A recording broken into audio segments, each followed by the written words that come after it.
Good morning दोस्तों। आज हम आ गए हैं फिर एक नए टॉपिक के साथ। कैसे याद करना है, कैसे शॉर्ट नोट बनाना है उसका। तो चलिए आज हम लोग शुरू करते हैं। तो उसके लिए सबसे पहले हमें क्या चाहिए होगा, एक फालतू सा पेपर, छोटा सा रफ पेपर। इतना थोड़ा, वैसे तो आज हम लोग फिर इतना ज़्यादा यूज़ नहीं करेंगे इसका, कोशिश करेंगे कम से कम यूज़ करेंगे। तो आज का हमारा टॉपिक जो होने वाला है वो होने वाला है जॉइंट सीटिंग।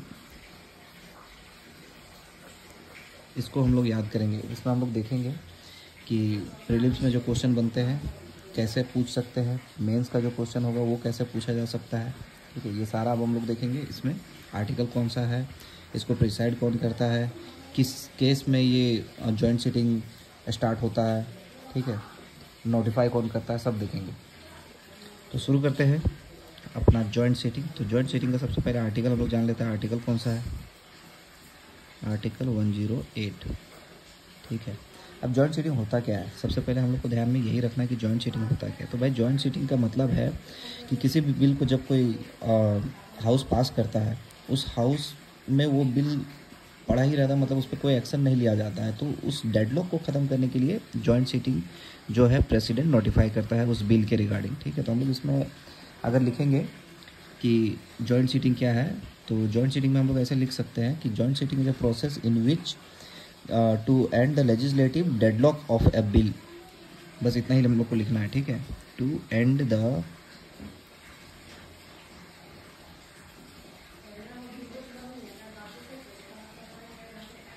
लेजिस्लेटिव डेडलॉक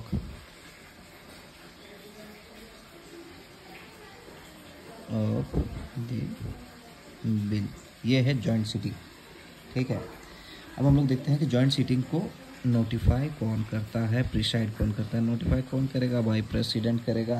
और कौन करेगा, प्रेसिडेंट के पास ही होता है जॉइंट सीटिंग का समोन करने का पावर। ठीक है, इसको प्रिसाइड कौन करेगा, प्रिसाइड कौन करेगा, स्पीकर करेगा, लोकसभा का स्पीकर। इन केस अगर स्पीकर अब्सेंट है तो कौन करेगा, डेप्यूटी स्पीकर करेगा, डेप्यूटी स्पीकर करेगा। अगर डेप्यूटी स्पीकर भी एब्सेंट है तो कौन करेगा, डेप्यूटी चेयरमैन करेगा। एक बात हमेशा ध्यान में रखना कि राज्यसभा का चेयरमैन कभी भी जॉइंट सीटिंग को प्रिसाइड नहीं करेगा। ठीक है, कभी नहीं करेगा, वो जॉइंट सीटिंग को प्रिसाइड कभी नहीं करेगा राज्यसभा का चेयरमैन। ठीक है, डेप्यूटी चेयरमैन करेगा राज्यसभा का, डेप्यूटी स्पीकर कर सकता है, स्पीकर करेगा। सबसे पहला होता है स्पीकर का। ठीक है, स्पीकर अगर एब्सेंट है तो डेप्यूटी स्पीकर करेगा, डेप्यूटी स्पीकर अगर एब्सेंट है तो डेप्यूटी चेयरमैन करेगा। और ये सारे अगर एब्सेंट है, ठीक है, ये सारे अगर एब्सेंट है तो कोई लोकसभा का मेंबर ही करेगा। ठीक है, ये बात ध्यान रखना, लोकसभा का मेंबर, उसको लोकसभा का मेंबर होना ही है। अब भाई जॉइंट सीटिंग हो रहा है, हमारे दिमाग में चल रहा है कि जॉइंट सीटिंग हो रहा है, तो इसमें रूल्स किसका चलेगा, क्योंकि राज्यसभा भी इसमें है, लोकसभा भी इसमें है। तो भाई इसमें जो रूल प्रोसीजर जो चलेगा वो लोकसभा का चलेगा, लोकसभा का रूल चलेगा, राज्यसभा का नहीं चलेगा। जॉइंट सीटिंग में लोकसभा का रूल चलेगा। ठीक है, लोकसभा का रूल चलेगा, हमेशा याद रखना। ठीक है, अब हम लोग देखते हैं कि क्या वो कारण हो सकता है जिससे जॉइंट सीटिंग को बुलाया जाता है, क्या वो कारण हो सकता है। ठीक है, और कौन से बिल में होता है। तो सबसे पहले हम लोग देखते हैं कि कौन सा बिल में होता है। ठीक है, किस किस बिल में जॉइंट सीटिंग हम लोग बुलाया जा सकता है। तो सबसे पहला होगा ऑर्डिनरी बिल।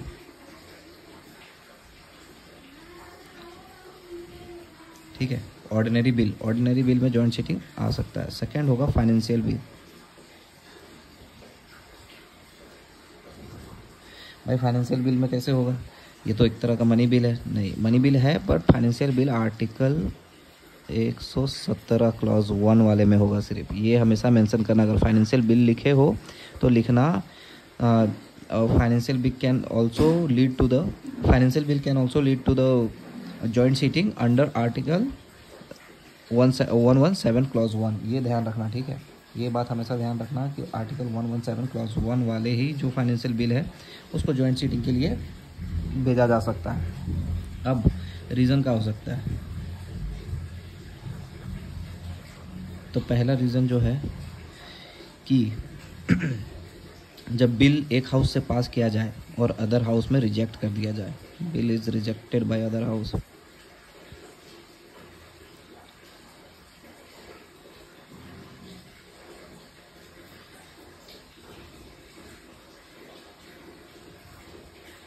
पहला कारण है बिल को रिजेक्ट कर दिया जाए दूसरे हाउस से। मान लो लोकसभा में पास हो गया, राज्यसभा में रिजेक्ट कर दिया कि नहीं हम नहीं पास करेंगे, तब दूसरा कारण हो सकता है कि अगर दूसरे हाउस ने अमेंडमेंट सजेस्ट किया, amendment suggested to the bill is not accepted,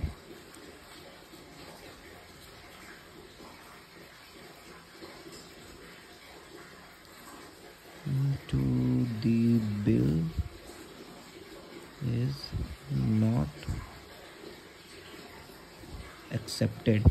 ठीक है, और तीसरा कारण क्या हो सकता है, बिल पे कोई एक्शन नहीं लेना 6 महीने से ज़्यादा तक।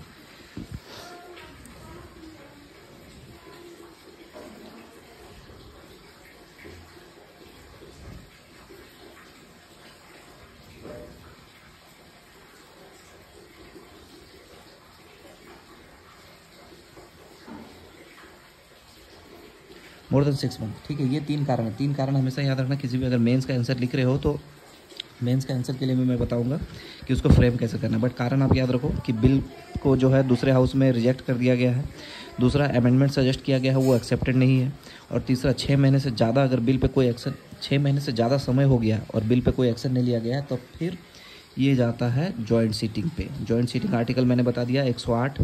ठीक है, कौन इसको प्रिसाइड करता है तो स्पीकर करता है, स्पीकर नहीं हुआ तो डेप्यूटी स्पीकर करता है, डेप्यूटी स्पीकर नहीं हुआ तो चेयरमैन करता है, चेयरमैन नहीं डेप्यूटी चेयरमैन, डेप्यूटी चेयरमैन करता है। ठीक है, और ये सब अगर नहीं हुए तो लोकसभा का कोई मेंबर करेगा। ठीक है, इसको नोटिफाई कौन करता है, प्रेसिडेंट नोटिफाई करता है। ठीक है, जॉइंट सीटिंग का काम क्या है भाई, जॉइंट सीटिंग का काम क्या है, लेजिस्लेटिव डेडलॉक को एंड करना किसी भी बिल पे। ठीक है, कौन से बिल में होता है, ऑर्डिनरी बिल पे होता है, फाइनेंशियल बिल पे होता है। फाइनेंशियल बिल कौन से वाले में, आर्टिकल 117 क्लॉज 1 में जो दिया गया है वो वाले में। ठीक है, इतना हम लोगों ने सीख लिया है। अब हमें क्या देखना है, और एक बात हमेशा याद रखना, जैसा कि मैंने आपको बताया कि जॉइंट सीटिंग का जो रूल होगा, रूल और प्रोसीजर होगा वो किसका होगा, लोकसभा का होगा, राज्यसभा का नहीं होगा। हमेशा याद रखना। ठीक है, अगर आप मेंशन कर रहे हो, मेंस का आंसर लिख रहे हो तो इसको आप मेंशन जरूर करना कि जॉइंट सीटिंग जब भी होता है तो जो रूल एंड प्रोसीजर फॉलो किया जाता है वो लोकसभा का फॉलो किया जाता है। जनरली जो भी जॉइंट सीटिंग होता है वो लोकसभा द्वारा ही जीता जाता है। ठीक है, क्यों जीता जाता है, मोस्टली विन बाय लोकसभा। क्यों, क्योंकि भाई लोकसभा में सीट ज़्यादा होती है, हमेशा ध्यान रखना लोकसभा में सीट ज़्यादा होती है इसीलिए वो जीत जाते हैं। ठीक है, तो फिर कहने का मतलब अगर यार कोई पूछ दे कि फिर तो जॉइंट सीटिंग का मतलब क्या हुआ, नहीं, जॉइंट सीटिंग का मतलब है, जॉइंट सीटिंग का मतलब है कि भाई आपका बिल जो है राज्यसभा रोक के रखा है, होल्ड करके रखा है, तो राज्यसभा के पास भी पावर है ना, राज्यसभा के पास भी पावर होता है, अभी जॉइंट सीटिंग आया है, नहीं तो फिर वो बिल तो पास हो जाता। ठीक है, इतना याद रखना। अब हम लोग क्या देखेंगे इसमें, इतना सारा देख लिया, इसका मैं आपको एग्जांपल देता हूँ, बहुत बढ़िया एग्जांपल है। ठीक है, ये जो लोकसभा कैसे जीतता है, तो जो एक जॉइंट सीटिंग लास्ट टाइम जो हुआ था 2002 में हुआ था, उसका नाम था प्रिवेंशन ऑफ टेररिज्म।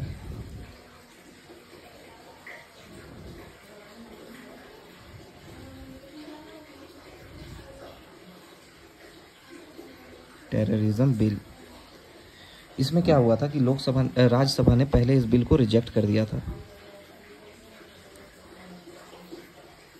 रिजेक्ट कर दिया था।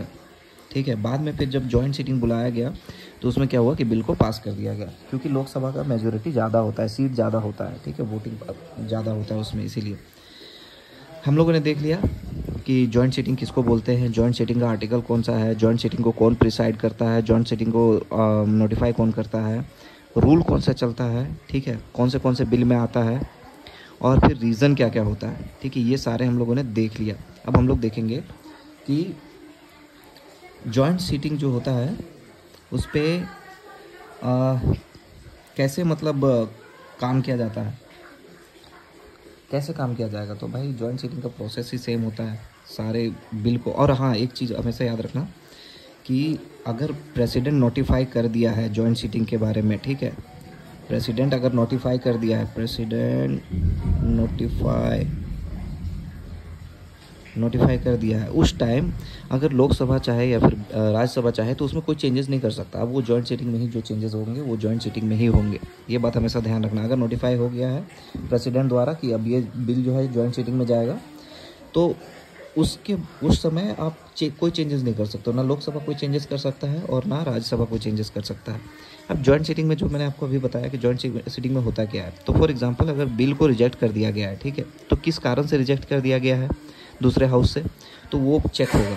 अगर अमेंडमेंट सजेस्ट किया गया है, ठीक है, अमेंडमेंट सजेस्ट किया गया है, तो चेंजेस ये अमेंडमेंट ला सकता है बिल पे, ठीक है। ये बात हमेशा ध्यान रखना कि अगर बिल को रिजेक्ट किया गया है किसी अमेंडमेंट को लेके और दूसरे हाउस ने रिजेक्ट कर दिया है कि ये अगर अमेंडमेंट नहीं होगा तो बिल को पास नहीं किया जाएगा, ठीक है। तो ये बात ध्यान रखना कि ये अमेंडमेंट अलाउ होगा, ठीक है, बाकी कोई चेंजेस अलाउ नहीं होंगे उस बिल पे।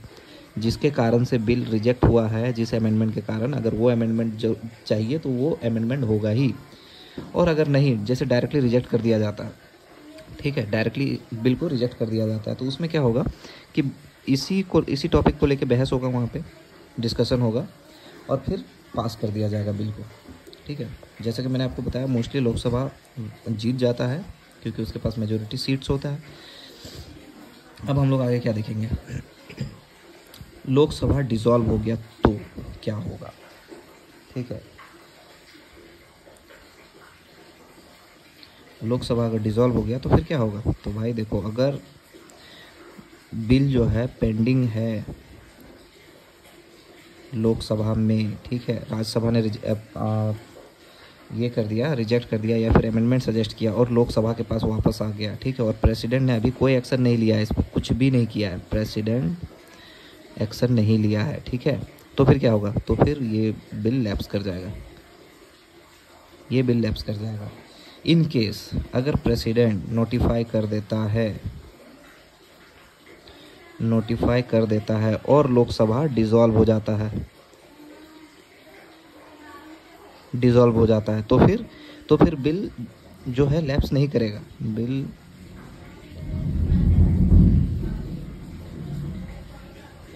नहीं करेगा लैप्स, ठीक है। क्यों नहीं करेगा, क्यों भाई, ऑलरेडी प्रेसिडेंट नोटिफाई कर दिया कि इस बिल को लेके जॉइंट सीटिंग होगा, तो नया जो भी लोकसभा आएगा, ठीक है, उसमें फिर इस बिल को लाया जाएगा जॉइंट सीटिंग के साथ, ठीक है। तो इतना बात हमेशा ध्यान रखना। अब हम लोग को इसमें मेंस के लिए अगर हम लोग देखें तो कैसे लिखना है, सबसे पहले क्या लिखना है, इंट्रो लिखना है। इंट्रो में क्या लिखना है, जॉइंट सीटिंग होता क्या है, आर्टिकल कौन सा है, ठीक है, जॉइंट सीटिंग होता क्या है, आर्टिकल क्या है, इतना ही लिखना है इंट्रो में, हमेशा याद रखना। उसके बाद प्रोसेस इन द सेंस कि आपको इसमें प्रोसेस क्या लिखना है, तो भाई प्रोसेस क्या लिखना है कि किस टाइम पे बिल को बुलाया जाए, कौन से 3 से केसेस है, कॉज है, ठीक है, जब बिल जॉइंट सीटिंग बुलाया जाता है। तो जो 3 कॉज मैंने आपको बताया है कि रिजेक्ट कर दिया जाएगा, अमेंडमेंट एक्सेप्ट नहीं किया जाएगा, 6 महीने से ज़्यादा हो जाएगा किसी भी बिल को, ठीक है, तो फिर जॉइंट सीटिंग बुलाया जाएगा, ये लिखना है। इसके बाद लिखना है प्रिसाइड कौन करता है जॉइंट सीटिंग को, ठीक है, तो मेंशन पूरा करना है, प्रॉपर वे में करना है कि प्रिसाइड जो है ऑफिस लोकसभा का स्पीकर करेगा, अगर वो एब्सेंट होगा तो डेप्यूटी स्पीकर करेगा, अगर वो भी एब्सेंट होगा तो डेप्यूटी चेयरमैन करेगा, ठीक है। हमेशा बात ध्यान रखना, ये पूरा लाइन लिखना है आपको, ठीक है, क्योंकि मार्क्स आपको यही सब में मिलता है, छोटे छोटे पॉइंट्स पे, ठीक है। प्रेसिडेंट नोटिफाई करता है, ठीक है, प्रिसाइड यहाँ पे यहीं पर आप मेंशन कर सकते हो कि president notify about the joint sitting and उसके बाद लिखना है कि the Lok Sabha speaker is the presiding officer of the joint sitting, in his absence deputy speaker, और if he is also absent then deputy chairman, ठीक है, इतना लिखना है हम लोग को प्रोसेस में। उसके बाद हमें क्या लिखना है, रूल्स आर फॉलो, इसी में मेंशन कर देना, ठीक है, ये प्रिसाइडिंग वाले में ही एक सेंटेंस ऐड कर देना कि rules are follow, rule procedure are always follow by, Lok Sabha के रूल्स एंड प्रोसीजर फॉलो करना है, ठीक है। अब आपको वो पूछ सकता है कि कौन से कौन से ऐसे बिल हैं जो अब जॉइंट सीटिंग में आए हुए हैं तो 3 बिल के नाम मैं बता देता हूँ, 3 ही अभी तक हुए हैं जॉइंट सीटिंग, तो 3 में कौन सा है, पहला जो आपका है डॉरी प्रोविज़न,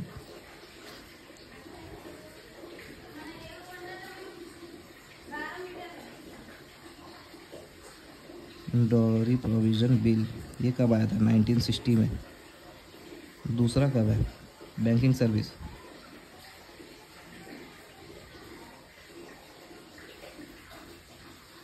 कमीशन, ये कब था? 1977 में। और तीसरा कौन सा है? तीसरा आपका है प्रिवेंशन ऑफ टेररिज्म।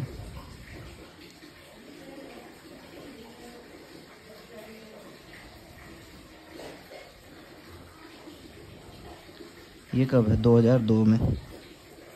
ये 3 ही हुआ है अभी तक, ठीक है। तो अगर आप मेंस का भी आंसर कोट कर रहे हो तो कोशिश करो एग्जाम्पल ये मेंशन करने का। लास्ट वाला का मैंने एग्जाम्पल बता दिया था कि इसको जो है पहले राज्यसभा ने रिजेक्ट कर दिया था, फिर बाद में इसको पास करा दिया गया था, ठीक है। तो इस तरह आप इलेबोरेट कर सकते हो अपने एग्जाम्पल को कि कैसे जॉइंट सीटिंग फंक्शन होता है।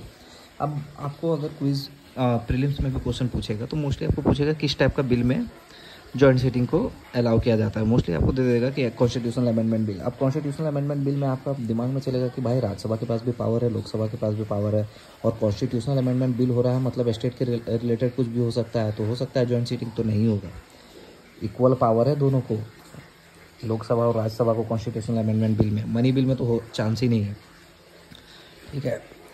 फाइनेंशियल बिल और ऑर्डिनरी बिल, ये हमेशा याद रखना। और दूसरा जो आपको फंसा सकता है प्रीलिम्स में, वो आपको फंसाएगा यहाँ पे।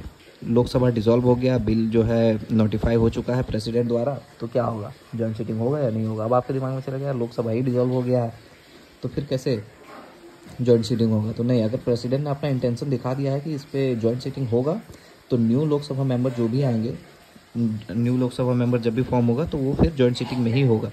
हाँ, इनकेस अगर प्रेसिडेंट ने आपका इंटेंशन नहीं दिखाया है कि जॉइंट सीटिंग नहीं होगा, जब तक नहीं प्रेसिडेंट ने नोटिफाई किया है और लोकसभा डिसॉल्व हो गया, तो फिर वो लैप्स कर जाएगा बिल, ठीक है।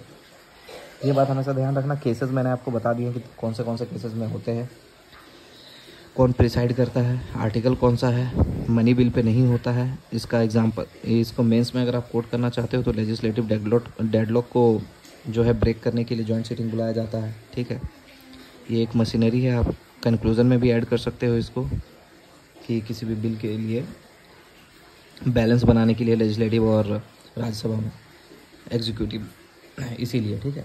तो ये आपका इतना में आपका जॉइंट सीटिंग हो गया। अब इसमें कोई भी डाउट मेरे ख्याल से तो नहीं होना चाहिए, अगर है तो फिर आप कमेंट सेक्शन में पूछ सकते हैं और सब्सक्राइब कीजिए। देखिए हमारा जॉइंट सीटिंग पूरा याद हो गया। बार बार कह रहा हूँ, रूल प्रोसीजर ऑफ लोकसभा याद रखना।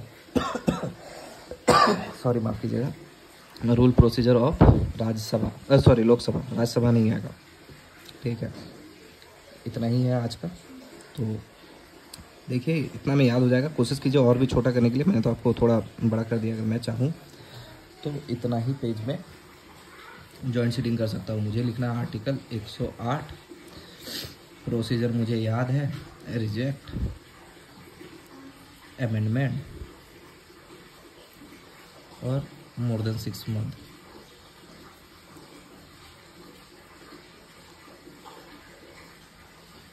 ये हो गया 3 cases, presiding officer, speaker, deputy speaker, deputy chairman, ठीक है। उसके बाद और क्या याद करना है? बिल कौन सा है? ऑर्डिनरी और फाइनेंशियल वाला जब भी मेंशन करना है आर्टिकल के साथ, अंडर 117 क्लॉज 1। और क्या याद करना है? नोटिफाई कौन करता है? प्रेसिडेंट। और भी कुछ है? नहीं, इतना ही तो है यार जॉइंट सीटिंग में, ज़्यादा नहीं है। चलो आज के लिए इतना काफ़ी है, मिलते हैं अगले वीडियो में। तब तक के लिए सब्सक्राइब करो और याद करो, जो भी चीज़ याद नहीं हो रहा है लेके आओ यार, टॉपिक मैं याद कराता हूँ। छोटा सा तो है, इसमें आप क्वेश्चन भी मैं दिखा देता हूँ एक आपको, ठीक है। तो देखो एक मेंस का क्वेश्चन है यहाँ पे मेरे पास, जो मैंने आंसर लिख रखा है ऑलरेडी, तो मैं सिर्फ आपको क्वेश्चन दिखाता हूँ, अगर आप चाहो तो ट्राई कर सकते हो इसको। तो क्वेश्चन क्या है कि the provision for joint sitting seeks to address legislative deadlock but it tilts the balance in favour of the Lok Sabha, critically examine 250 word में। अब देखो इसमें पूछ क्या रहा है? पूछ रहा है कि भाई जो जॉइंट सीटिंग होता है वो लेजिस्लेटिव डेडलॉक को एंड करने के लिए होता है, बात सही है, लेकिन ये हमेशा लोकसभा के फेवर में ही होता है, क्रिटिकली एग्जामिन करें, ठीक है। तो भाई सबसे पहले हम लोग इसमें क्या लिखना है? तो सबसे पहले हम लोग को इसमें लिखना है इंट्रो, ठीक है। इंट्रो लिखना है, जॉइंट सीटिंग क्या होता है, ठीक है। जॉइंट सीटिंग के बारे में आर्टिकल लिख देना है, आर्टिकल मेंशन करना है, ठीक है। उसके बाद जो क्वेश्चन है आपका वो इसमें आपका पूछा है कि ये तो बैलेंस करने के लिए होता है लेकिन हमेशा लोकसभा के फेवर में जाता है। तो मैंने आपको क्या बताया कि लोकसभा के फेवर में इसलिए जाता है क्योंकि लोकसभा की सीट ज़्यादा होता है, ठीक है। बट इसका मतलब ये नहीं कि राज्यसभा के पास पावर नहीं। क्रिटिकली जब एग्जामिन करोगे तो आपको ये भी लिखना पड़ेगा कि राज्यसभा के पास भी पावर होता है और राज्यसभा नहीं तो उसको बिल को रोक रखा है 6 महीने से ज़्यादा, ठीक है। ये सब आपको क्रिटिकली एग्जामिन करना पड़ेगा। उसके बाद फिर आपको ये भी लिखना पड़ेगा कि जब ये राज्यसभा जब इस पर एक्ट लेता है तो या तो बिल को 6 महीने से ज़्यादा रोक देता है या फिर अमेंडमेंट, जिस अमेंडमेंट के कारण ये होता है बिल को पास नहीं किया जाता है उसमें चेंजेस ला सकता है, ठीक है, वो चेंजेस ला सकता है। तो ये सब आपको क्रिटिकली एग्जामिन करना पड़ेगा कि राज्यसभा के हाथ में क्या क्या पावर है, ठीक है। आप इसका आंसर लिखो, कोशिश करो, ठीक है।